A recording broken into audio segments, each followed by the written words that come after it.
seconds. Once the limit switch is depressed, it will act as the kill switch for the robot, and it will stop, and it will eventually report that track length back to the LCD screen.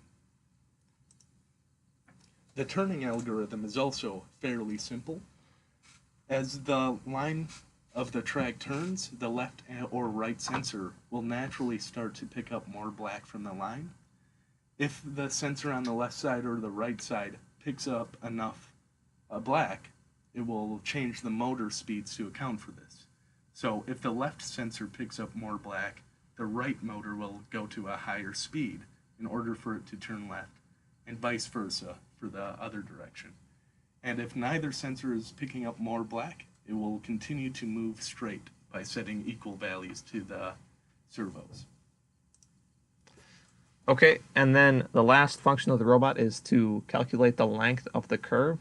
So the way we decided to do this was we had 3 simple tests. Essentially what we did is we set the robot to move forward for a certain amount of increments, and move left for a certain amount of increments, and move right for a certain amount of increments, that being 50.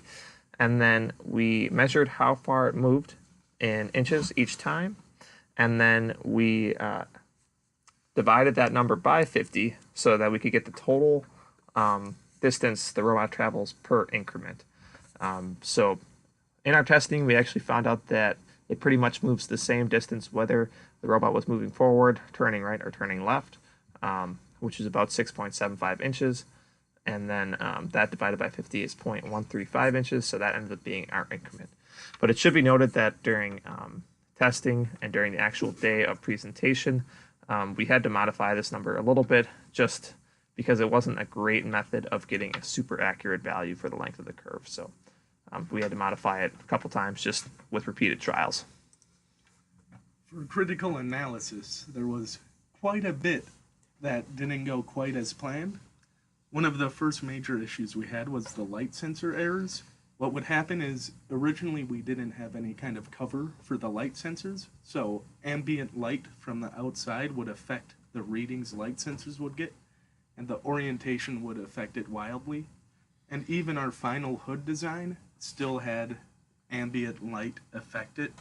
So one of the major issues we would have worked out if we were to redo this is to create a good hood for our light sensors.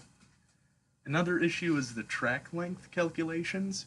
So our original idea for taking the average distance per tick, it was good in theory, however it was very difficult to implement, and it resulted in a quite large error with about 5 inches generally consistently being an error.